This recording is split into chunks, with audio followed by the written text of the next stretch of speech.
Okay, moving along, this is where the rubber more often meets the road. You don't have even an electoral democracy unless you have reasonably low barriers for entry into the political arena. Unless parties and candidates are reasonably free to campaign around the country and to enter and contest, which of course they're very far from that in Russia. Unless there's some degree of freedom, particularly in the political process, for people to assemble and advocate for their different beliefs and preferences, and to vote by secret ballot with freedom from fear or intimidation. If you have high systemic levels of political violence, that could violate the previous condition and disqualify a country as a democracy.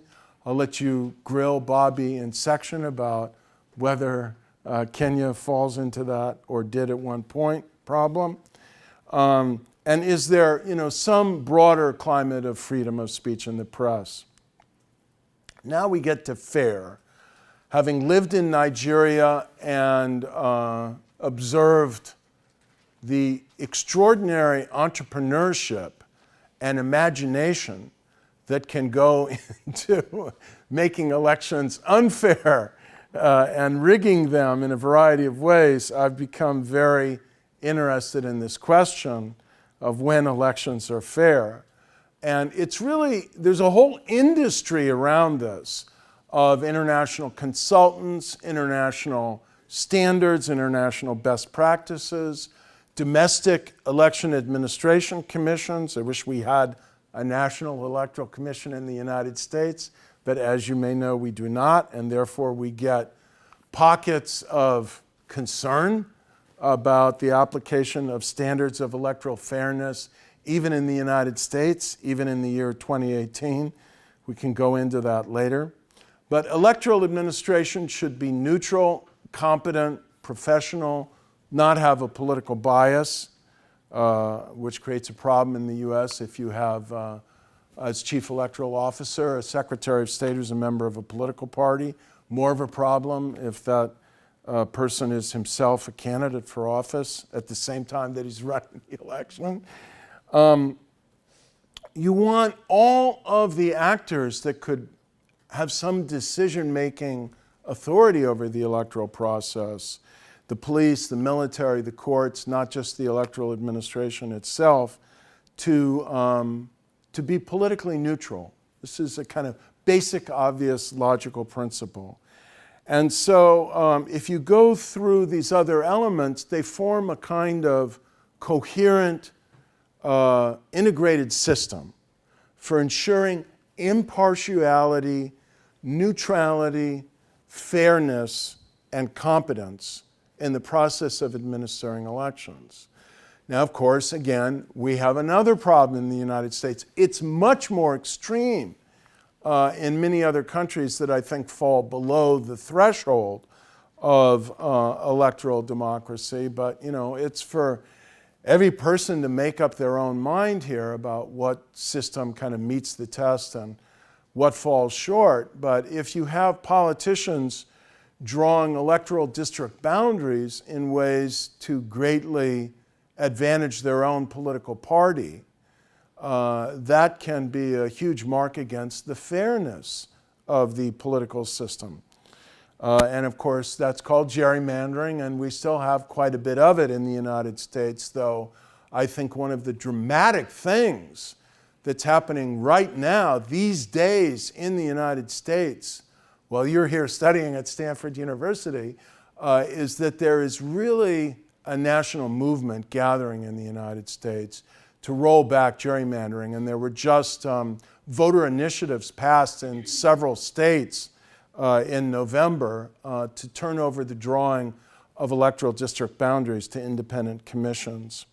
I'm not going to go over each of these, but you can see how they form a complete system. Another element of electoral fairness that I'll note is simply the right to vote. Democracy requires that all adult citizens be able to vote in free and fair elections, with very minor exceptions. Well, if you have a kind of overactive criminal justice system that has made felons of millions of people, and then you say that not only when they are serving their time in prison, but forevermore thereafter, they're disqualified from being able to exercise their democratic rights to vote, that's, a question you can interrogate about how seriously that compromises the principle of full universal adult suffrage. Again, I think we are in a reform era in the United States, and there was just passed in Florida a voter initiative in Florida. It's not exactly a bleeding heart liberal state that will restore voting rights of convicted felons in future elections. I think there are hundreds of thousands, possibly more than, well, at least hundreds of thousands in Florida alone, and I think something like 3 million in the United States. So we're talking about a large number of people. All right, so if you summarize all of this, this is how the independent study and advocacy group in Washington, D.C. and New York comes out in terms of what the minimum conditions for democracy are. That is Freedom House, a competitive multi-party system. I think if political parties are not free to form and organize, right then and there, system fails to be a democracy. One of the questions we have to address in this class is what is happening to political parties as vehicles for organizing democratic contestation, because they are ebbing in relevance and popular esteem, but nevertheless, freedom to organize is crucial. You've got the universal adult suffrage, you've got the secret ballot and regular contestation, and the significant access to the electorate through the media and other things.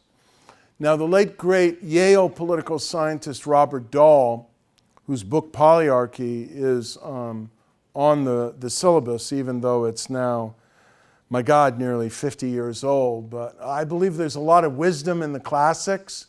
So I'm not sure you need to agonize over every word, but grasping the essence of Dahl's extremely clear, logical, and seminal thinking, I think will give you an excellent intellectual foundation for this class. And these are his minimum conditions for polyarchy. He doesn't use the word democracy because he wanted to make the point that there are no real perfect democracies in the world, and so this is his way of organizing the conditions. That's electoral.